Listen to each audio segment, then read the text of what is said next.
Alright guys, welcome back to F1 News. Mercedes have revealed plenty of details as to the brand new floor they're bringing to the Austin Grand Prix in Texas next weekend, as they intend to move their car in the right direction and set up the progress into next year's brand new W14. Toto Wolff says next year's car is going to be starkly different in pretty much all ways to this year's version, and says that some of the complaints that Hamilton especially has had on cockpit position will indeed be resolved as a matter of top priority. Very much enjoy your thoughts in the comments. Hit the like button if you enjoy.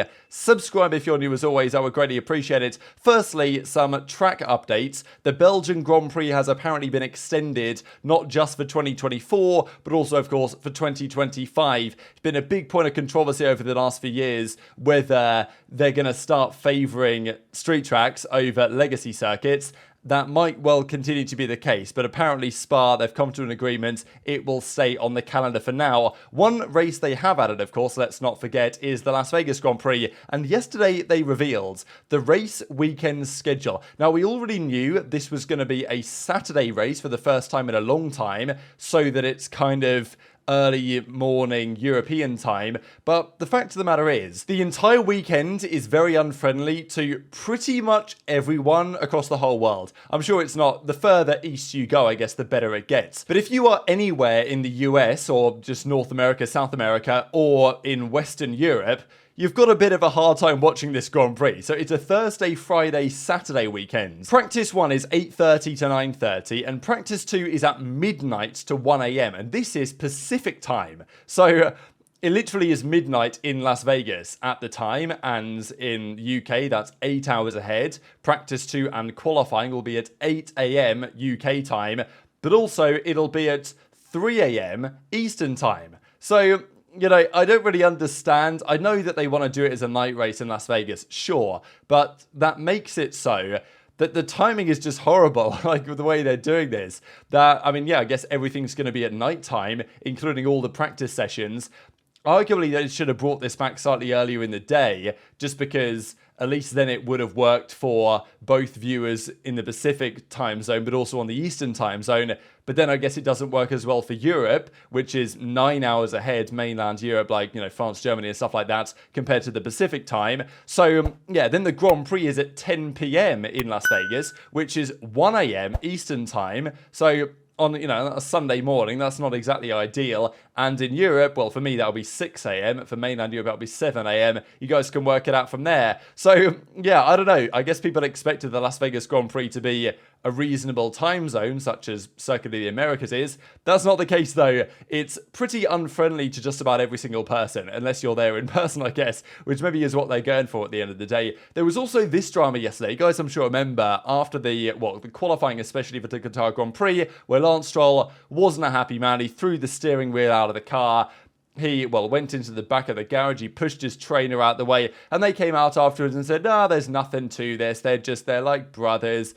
Stroll was just a little bit frustrated that his trainer was ushering him to the weighbridge, and, you know, obviously there was a bit of a confrontation back there, but I'm sure it was quickly resolved. Now, okay, they came up with their statement. I know that Stroll commented on behalf of his own trainer to say, yeah, it's all fine, we're like brothers and all this stuff, he doesn't mind. And it's like, well, you know, I guess I kind of believe him, but still, it's not like we heard what the trainer himself thought about this. But now the FIA have come out and said that he may have contravened the rules, policies and procedures based on his behaviour after Friday's qualifying.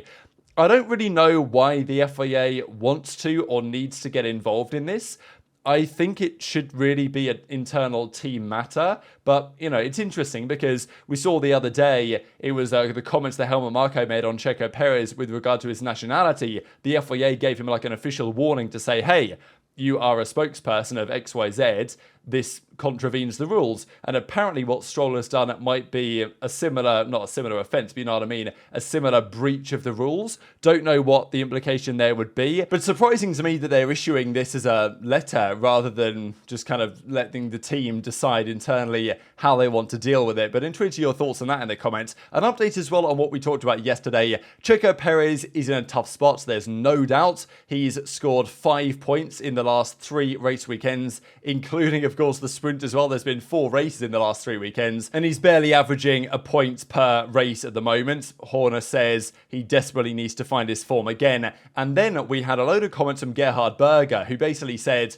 Perez just needs to go. Like, it ain't going to work. It's not good for Perez. It's not good for Red Bull. He's on the downward spiral. Similar, you could look at Ricciardo at McLaren, and the only way that it gets resolved is when Perez leaves. And even Helmut Marko agreed that Perez might need a team change to resolve this situation. Basically, he said that, yeah, Berger's not wrong when he says that Perez needs an environment or potentially even a team change at that as well. He then went on to comment. So Gerhard Berger says that Checo should just leave. It's best for himself. He doesn't get battered for another season. They're going to drop him anyway, probably mid-season next year if he does decide to stay on, if they even keep him. And it seems very clear to me that his position is so up in the air, so questionable. I don't know if they're going to keep him. I know that they're going to keep saying, well, he's got a contract. We're going to respect the contract. But I don't know if I really believe that anymore. I mean, we've got this from Berger, who said that he should go. And Marko says, yeah, I'll give you my opinion on that after the Mexican Grand Prix. Which is like, well, okay, you basically have given your opinion on it, haven't you? You basically said, yeah, I agree, but I'm not going to say it until we've been and gone to Mexico. And honestly, you might think, well, Mexico should be good for Perez, home crowd, obviously more rear limited circuit in general, so should be better for Perez a little bit compared to the other tracks. It still could be a bit of a difficult one. And of course, next weekend out in Austin is a sprint race, which means not much time to acclimatize. The weather can be, well, I don't know what the weather's doing, but it wouldn't be a surprise if there was some interesting weather conditions, shall we say, going on here in these next couple of races. Perez just needs a really clean weekend, and I don't know if he's going to get it. And then the added pressure of the home crowd in Mexico, especially given he might think that's his last chance to win that Grand Prix, because, it might well be his last year in the Red Bull.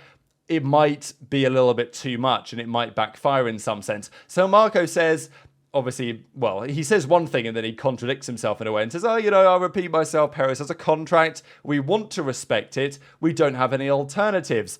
Now, that's true by the letter of the law. Yes, they have Ricciardo. He's signed to AlphaTauri, so they don't have him as an alternative. The reality is they kind of do. If they wanted for that to be the case, they could work it out contractually. So, yeah, otherwise he might have a problem. And I think we can very much say that he does have a problem. And the perception seems to be Perez needs to improve dramatically by Mexico. He really has 2 races, I think. He's got to do well in either Austin or Mexico. And if he doesn't do well at either of those 2 tracks, I just can't see them keeping him on for next season. Speaking of some Red Bull drama, apparently both Enzo Fittipaldi and Zane Maloney are going to be cut from the Red Bull Junior program. It's been quite clear that they're trying to downsize the amount of juniors they've had.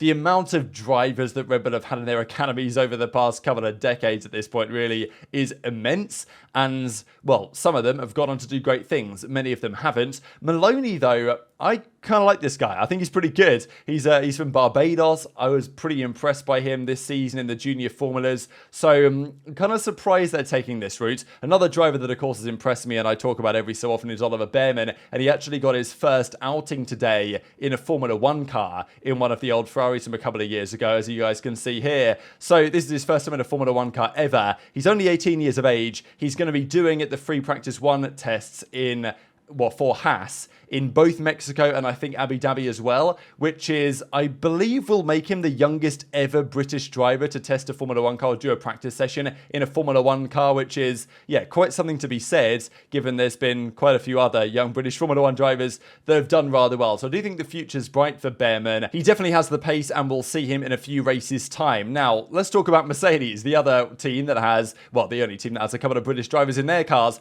Lots of drama with this team between the 2 drivers over the last few weekends. But at the end of the day, this drama it's not exactly all for naught, but they're not winning the championship. They're not contending for the championship. Yes, Hamilton would like to get P2 off Perez, but it's not like it massively matters in the grand scheme of things. And they probably will be okay enough to hold on to P2 in the constructors, although they're certainly making themselves, life hard for themselves over these last couple of races. So what about next year's car? First of all, though, they're bringing further upgrades, and Mercedes have made it quite clear they are bringing more upgrades than Ferrari are, respectively. Ferrari have basically said they're done with this car. What they brought in, I think it was Singapore, maybe it was Japan actually, it was Japan. They brought a new floor in Japan and they said that's basically it. That's it for the SF23. Now it's all about next year's car. Codenamed the 676 or whatever, but it's going to have another name by the time it actually gets launched. But Mercedes have said, actually, we're going to bring more things to solidify whether we're on the right path. They said all the same type of things last year, and did it really change how competitive their car was? No. But then again, they started the season with a dramatically different concept with the side pods. Now they've gone for the downwash thing, but like Red Bull have, but that's not necessarily so well aligned with their chassis design and their cockpit position and the suspension setup that they can't really change because they can't afford a new chassis with a budget cap. So these are the issues that have affected Mercedes massively this year. But James Allison has confirmed that there will be a brand new floor to the track in Austin. So I think it was also a new floor last year in Austin, wasn't it? I think they could have brought it. It's already ready. They could have brought it for Qatar. They decided it was probably better not to, just because you don't have as much data around Qatar with all the intricacies and the complications of the way that circuit is set up compared to Austin, circuit in the Americas, that everybody knows very well. And how will this be affecting next year's car? Because James Allison, who was brought back onto the project, pretty much we believe this was the case. The Bahrain test happened this year. Mercedes realized it ain't looking good, bros. Like, this is not going to be a Red Bull beater. This is not going to be a championship winner. James, get yourself back from making boats for Ineos or whatever and start working on the W15 type thing. And this will be the first car that he's really worked on pretty much from scratch in a way. So as he says, at least in this new era of regulations, since the car will be completely different, I will not be working on the W14, right? That is now done. It's a new season. It's crucial that we start off on the right foot with this new car. And Toto Wolff has commented on it as well, some of the issues with the W14, because especially in the higher downforce circuits, the W14 seems better, and I don't know how much of that is it works better on those tracks, or whether it's more so when the car is grippier, when there's more downforce, the drivers just have more confidence to push towards the limits. Maybe that's like part of the reason why they seem more competitive at the higher downforce tracks, which has been the case really for the last couple of years. They constantly call the car a bit of a diva. Hamilton, you know, Russell as well has his problems with the car. I think the problems at times are slightly different, actually, as Toto Wolff says. Sometimes, you know, they both don't know how the car will behave. Even Hamilton and Russell have different feelings, even with the same setup, just because they have, you know, different tendencies. Hamilton seems to dislike the cockpit position more than Russell does, but, you know, Russell, I'm sure, has other problems that he doesn't like about the car as well. So that is one part of it, right? And for example, when you watch Verstappen drive, I saw an interesting analysis the other day between Verstappen's kind of hands on the wheel when he's driving the RB19 compared to Perez's. Perez is making way more corrections. He turns in, but he's not fully sure that the car's going to be there underneath him, and he's, you know, and he's losing so much time because he doesn't have the confidence. If you watch some of, let's say, if you watch Verstappen's pole lap from this year Qatar, and you watch Hamilton's pole lap from 2021 Qatar, in some ways they're very similar. They put the steering wheel where they want it to be. The input is registered by the car, and the car does what they're expected to do. Hamilton had massive confidence in that W12 towards the end of the 2021 season, as does Verstappen today. And when you've got the confidence the car is going to do what you expect it to do and is going to deliver based on the inputs you're giving it, then you can extract so much more lap time than if you're not exactly sure how it's going to behave. In qualifying, this is probably more of an issue as well than in race conditions, as I think Hamilton has discovered in part this season. So then you've got to wonder, what will they actually change on the car? Because as Toto Wolff says, in 2024 we will change a lot, trying to get back to basics. And you've got to wonder whether this is good or bad, talking about getting back to basics, because at the end of the day, this will be the third year of these set of regulations. You know, you don't really want to be going back to basics. Ideally, you don't want to go back to basics. Red Bull aren't going back to basics, are they, right? Like, they're just going to expand on what is a very complicated but very successful design. He also says, I no longer want to hear Lewis saying, I'm sitting too far forward in the cockpit. This was one of the interesting things that Hamilton...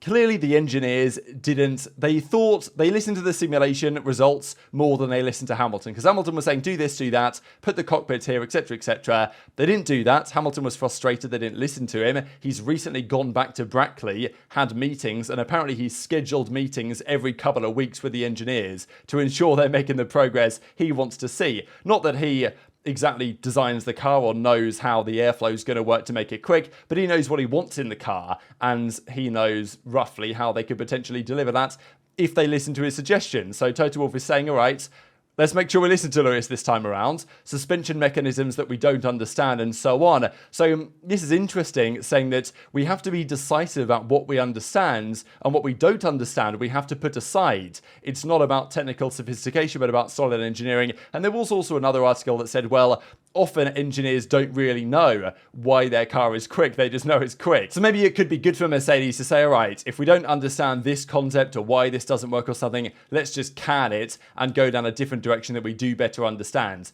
That's probably going to push them forwards. Is it going to push them forward enough to challenge Red Bull? That's the debate. But he did say, Toto Wolff, that he does believe and is confident they can challenge Red Bull before 2026.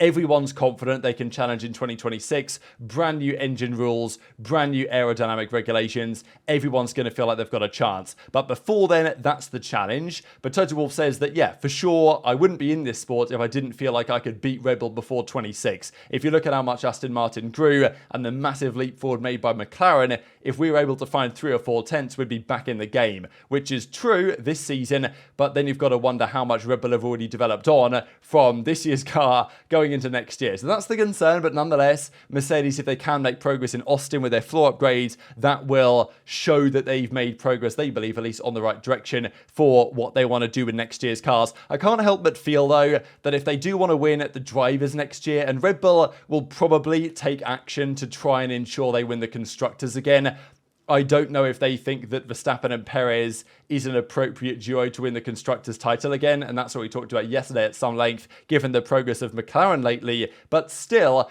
I think Mercedes have to consider improving operationally. Their strategy this season has not been massively impressive. I mean, Netherlands was a shambles. And I even think most recently in Qatar, the fact that they put Hamilton third on softs and Russell second on mediums, you're asking for trouble into turn 1. And yes, Hamilton made a mistake, but you can probably run that race start 100 times. And the two Mercedes will probably make contact 20 of those times, just because of the way you've set it up with the driver, the offset, that clearly they intended Hamilton to lead the first stint, because why would you put him on softs otherwise? So you're just inciting turn 1 chaos, and that's what they got. So, and also operationally, their pit stops have never been that good. They decided, you know what, well, we prefer solid, safe, steady pit stops than rapid pit stops, which is fine as long as they're not too slow and as long as they're actually steady, at least like relatively consistent, which I'm not really sure is the case. So I would say that Mercedes have quite a lot to improve on, even outside of just the car, if they really want to take the challenge to Verstappen at next year. So very much enjoyed your thoughts in the comments. Hit the like button if you enjoyed. Subscribe if you're new. Take care, and I'll see you next time.